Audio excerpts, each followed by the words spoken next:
Hi folks, Steve the Transit Camper. Thanks for clicking on my channel. Thanks for subscribing. Today we're going to have a look at these lights above me. We've got a problem with them. Let me show you. It's a bit dark, but for the purposes of this, just to show you, see this blue light here?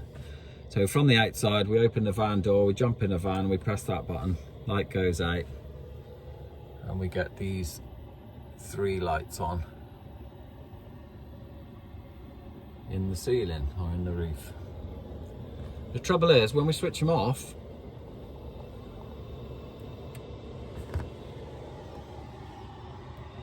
there is still a light in each one of them.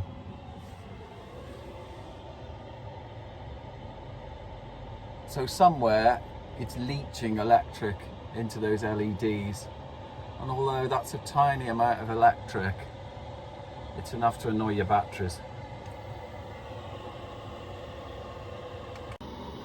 So what I'm thinking is, this switch, because it illuminates, I think an amount of the electricity that is required to illuminate that switch is leaching to the other side of the switch and just putting a couple of volts to those lights up there.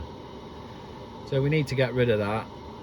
And what I've thought is, because I've tapped into the other circuit, because these three lights come on from the other switches, which are located the other side of the van over there. When I switch that end one on, these three lights come on as well. So we'd normally get in the van,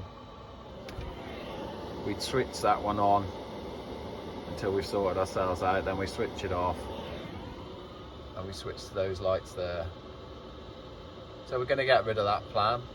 What we're going to do is we're going to have this switch to switch a light on, which will probably be that center one, and that will just work independently off this switch. Let's just pop the lights back on. These two lights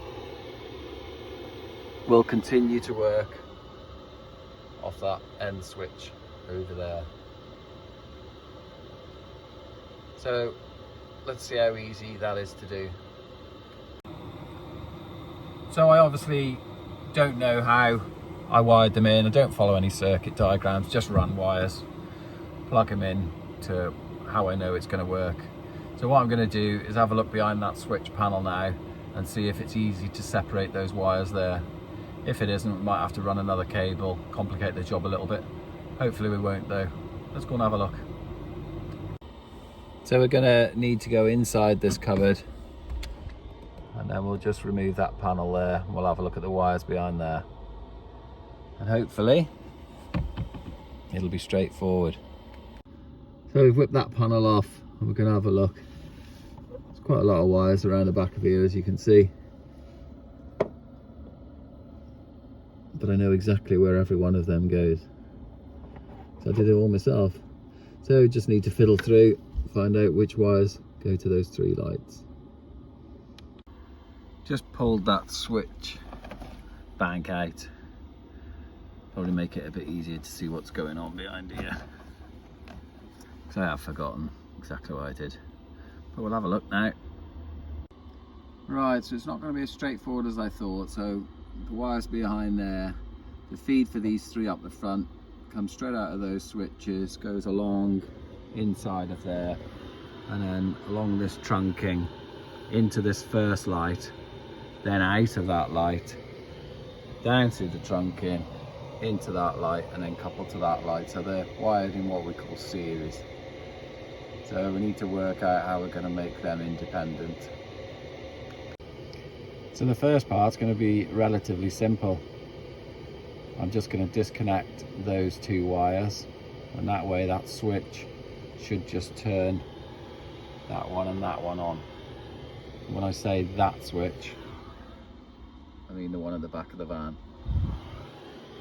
Let's try that, make sure we know what we're talking about. Okay, so I've disconnected that one. As we know, the cable comes down the trunking, double joins there, and then goes round to the other. So if I switch this back switch on, perfect.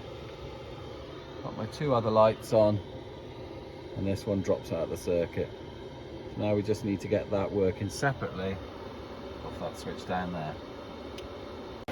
Sorry, it's going to be noisy, but the feed off that switch comes along there,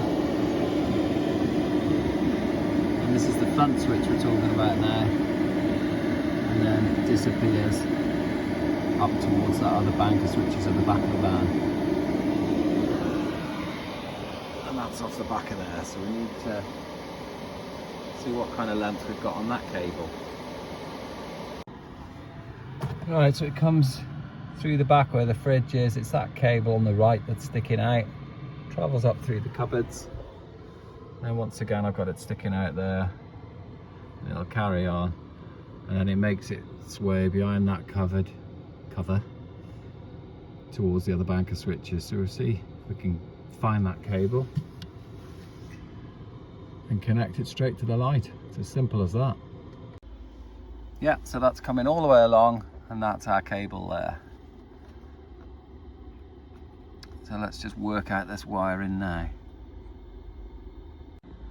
Okay, so what I've done now is that was the cable I was using to take the power to steal off the same circuit, if you like, and what I've done is cut that out, reconnected these to the switches, and that now is nothing to do with it. So if I test the lights now, the back one, middle ones, and the end ones should just be the two that come on. Perfect. Okay, so that gives me the option now of running that cable, which has just disappeared down through the gap, back along the inside of the van and back up to that light there. Let's see if it works. Okay, so we're back inside here now. Oh, it's a bit wobbly. I haven't got a gimbal yet. I will get one. And this cable is the one that went all the way through. So now we're just going to run it to those two connections there. Let's hope it works. So before we run it up the channel, let's just get the new connectors on, and that'll protect the wires. We don't want wires touching together or touching the chassis. It'll blow a fuse, could blow any fuse anywhere, so got to be careful. Just make sure these are the right size that I'm going to put on. They are, yeah. So we've got our cable, got these Draper wire strippers, which are brilliant.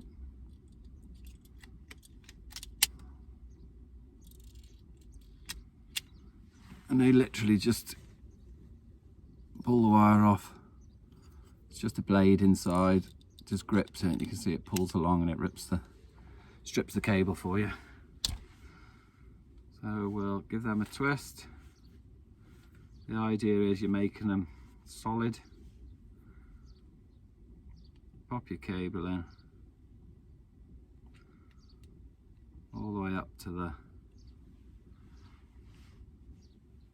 insulation that you stripped, and then red clip, red on there, give it a squeeze.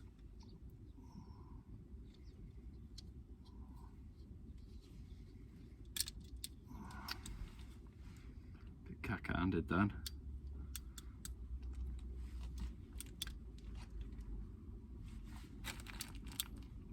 Give it a good squeeze. Brilliant. Don't skimp on these. Get the ratchet ones, the proper ones. I've told you that before. And then the second one, which I'm assuming will be the live one.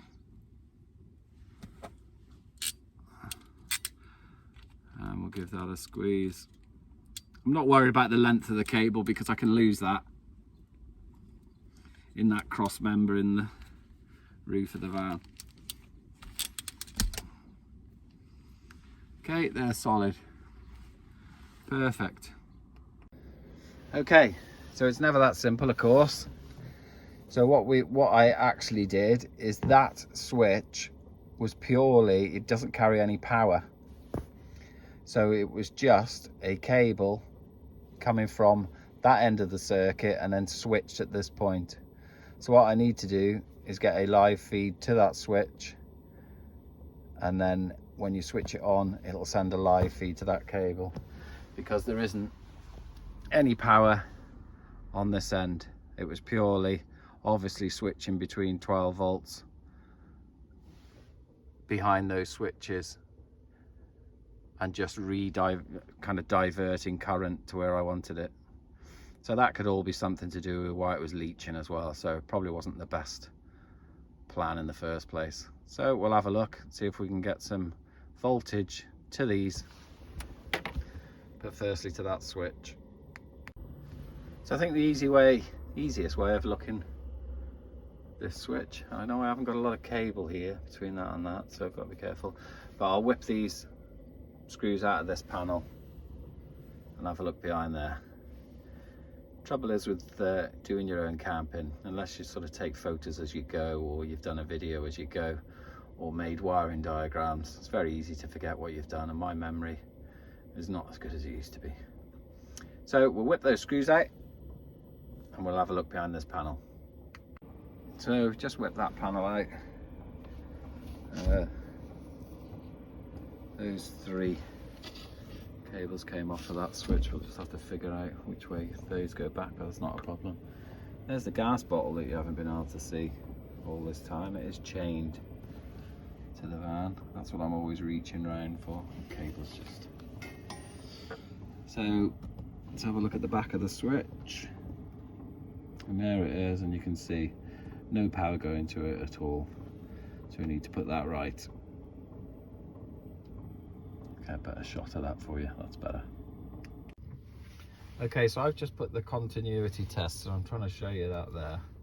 And just the voltage of the continuity tester, it's enough to light my light. And then I want it that when I switch on that voltage is made.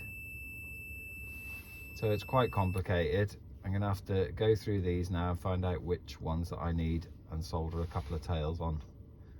Ready. So yeah, it's a complicated one. I'll get back to you when I've done a bit more. Right, so I'm fairly confident that that is going to be the common wire, or the negative if you like. And then this one here is going to be your 12 volt permanent, which should light the switch, yeah.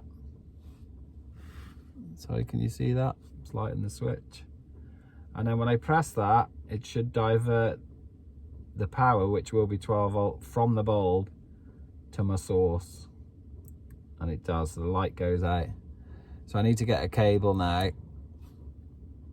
and solder a 12 volt on there, a negative on there, and connect to a battery and see how we get on. Might not work, but who knows. We'll have a look in a minute. Well, I've actually had a bit of luck here. The live that was going to this other switch on this panel to switch this on and off is a permanent live. So I've just popped that onto there, and I'm just using a bit of old cable for the negative. Let's see what we got. Okay, so that's brilliant. So that will light the switch up and the voltage will transfer to the other pin on this switch. So we need to see what voltage has come at the other end now. I haven't got enough hands.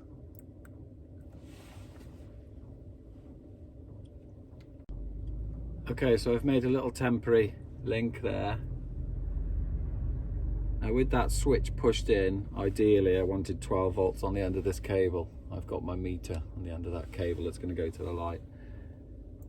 If I release it out, the switch lights up and my 12 volts comes to the end of the cable. So I want that the opposite way around. So when you get in the van, you see the blue light and you press it, it goes off and the light comes on. There's somebody at the door, hang on. Okay, so we now know with a bit of temporary wiring, that switch is out now, which is how I want it. Don't know which pin the 12 volts will come from. press it in, it goes off. That 12 volts will have been diverted somewhere else. So we're getting there slowly. It's trial and error. I haven't got the box that the switch came in, and this was done years ago, and it's not very good, as you can see. So when I put it all back together, I'm gonna solder them properly and tidy it up. All right guys, so I'm not gonna lie to you, I've messed around with that switch, many different configurations, and it's just not what I want it to do. And at one point we did have a bit of a disaster. So I wired it up, I got it working, and the light was still dim when I switched it off. I switched it off and I was thinking, should I just earth straight to the chassis of the van? While I was thinking it through, I could smell a bit of burning. And cable to the back, straight from the battery this was, which was a bad move by myself, has melted and nearly went on fire, really, to be honest. So it's good in a way, because I will definitely use the fuse board now. It was early days when I was doing wiring and I wasn't doing things properly, but I will be taking a feed off that fuse board up to a different type of switch. It won't be an illuminated one, because the LEDs just cause too much problems with those. And I've had a little read on the internet about them as well, and it said even the best of LED lights, they so sensitive to current that those switches that are illuminated just allow a little bit of current to come through, and you just end up with dim lights. So it's an often asked question on electrical sites, why are my LEDs staying on when I've switched them off? And you know, there's the problem. So what we're going to do is we're going to get a different type of switch. We'll order that. We're going to get some more cable. We're going to run from the fuse box. We're going to do it all properly. Luckily, none of the other wire to the roof bulb got damaged in that overheating problem. So I'll get back to you and we'll get back to that job when we can. I'm just going to put all this back together. You don't need to see that really, although I might put you on a bit of slow time for it. Okay, catch you again. Steve the Transit Camper. Like and subscribe. I show all my problems as well as the victories as well as the losses. Take care.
So there you go, that's it for this one. Lesson learned, get the right stuff, put cables through a fuse box every time. Could have averted that disaster. It would have just popped the fuse and then it wouldn't have been a problem. Instead, I was lucky enough to notice on the battery that it was smoking, and disaster avoided. I've ripped all them burnt cables out now, they've gone.